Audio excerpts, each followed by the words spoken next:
Hello, Internet. It's time for me to do my UFC 100 predictions. I'm sure everybody's been waiting.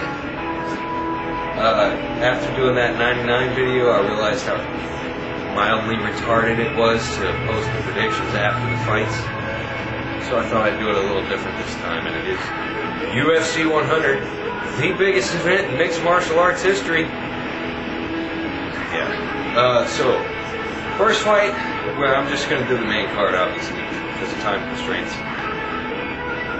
First fight is Akiyama Belcher, and I gotta say, I'm not too crazy about Akiyama, or Sexyama if you're gay, sure dog, because of the whole Sakuraba shit, the original Grease Gate, and it can be, pretty safely said that Akiyama's a dirty fighter, because I know he claimed ignorance or whatever, but you don't rub baby oil on yourself before a fight without the intention of it, helping you out.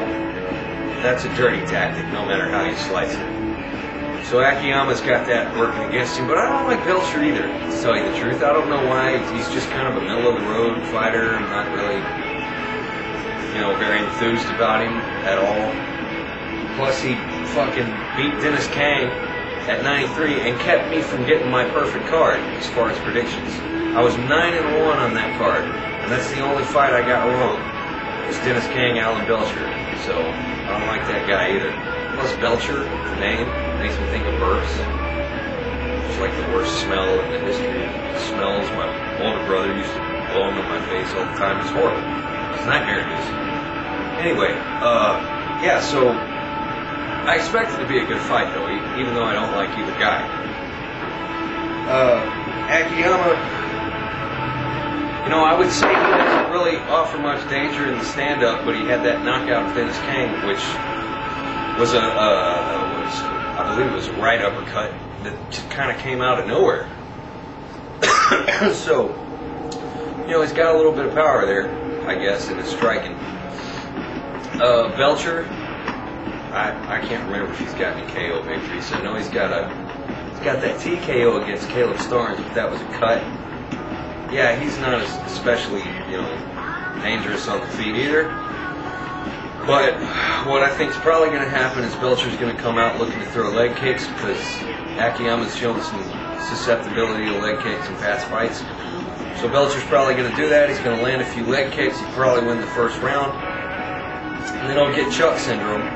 He'll settle down, start feeling like he's in control, and start dropping his fucking hands, because he has a tendency to do that too. So Akiyama will use that opportunity to either get inside and get a leg sweep takedown, or use his hands. One way or another, I think Akiyama's going to take it to the ground, submit Belcher in the second.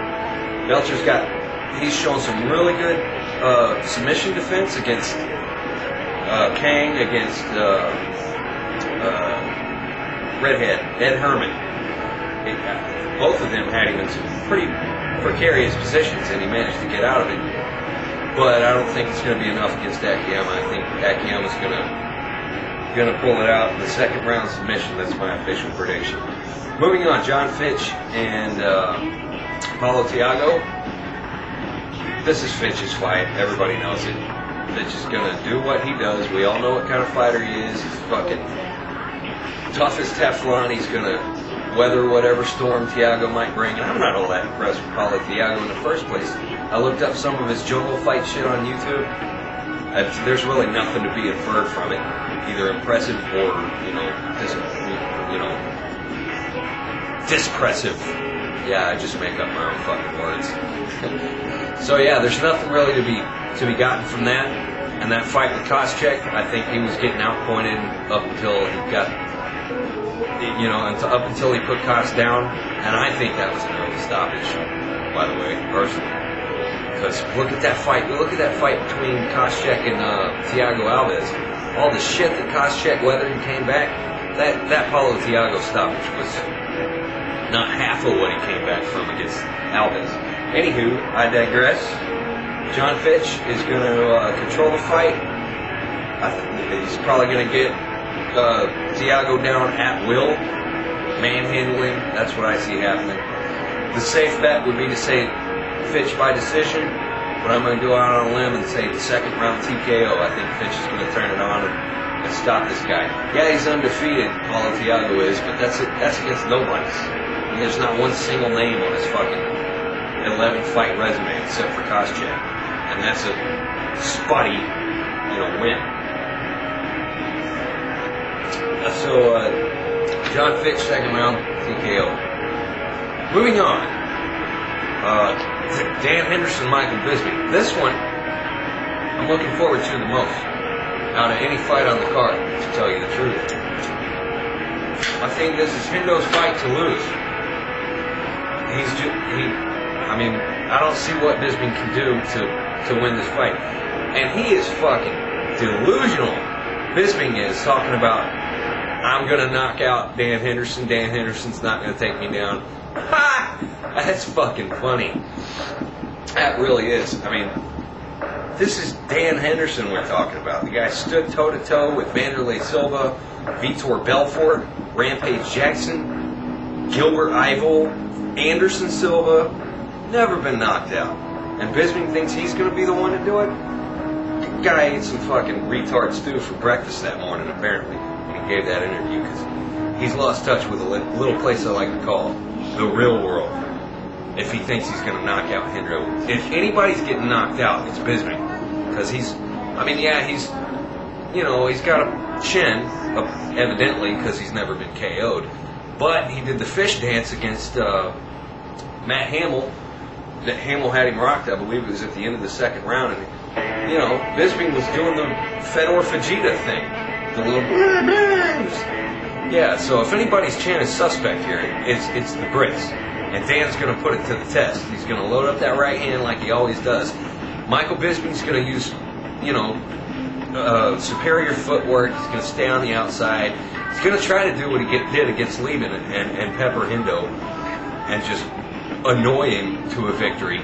But, see, Lehman didn't have wrestling as a fallback like Hendo does. Against Lehman, Bisping knew that Lehman's going to stand outside or in the pocket, and he's not really going to, try to come inside and do some really damaging clinch work. There's not going to be much threat of a takedown. And, oh, by the way, Lehman successfully got a takedown against Bisping. When Lehman takes you down, Hendo's going to walk all over. But anyway, Bisping probably sees the fight going similar, but he doesn't realize that once Hendo gets inside on him, that's going to change the whole outlook of the fight. When Hendo gets inside and has his way with you, you're in some pretty drastic trouble. Plus, I'm kind of hoping that Bisping does annoy Henderson on the feet, because when Henderson gets clipped and gets kind of hurt, he goes fucking nuts and gets in firefights like he did against Wanderlei, like he did against Jackson, like he did against Anderson Silva, and that's the only time that tendency's ever backfired on him.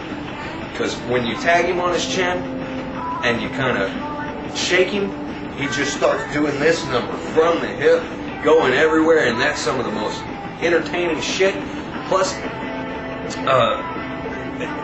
if he gets in a firefight like that and catches Bisping's gonna get shut down. That's what I think. That's my official prediction. Is third round TKO by Dan Henderson over Bisping, who is gonna hopefully learn his fucking place after this fight. Shut his goddamn big yapping mouth.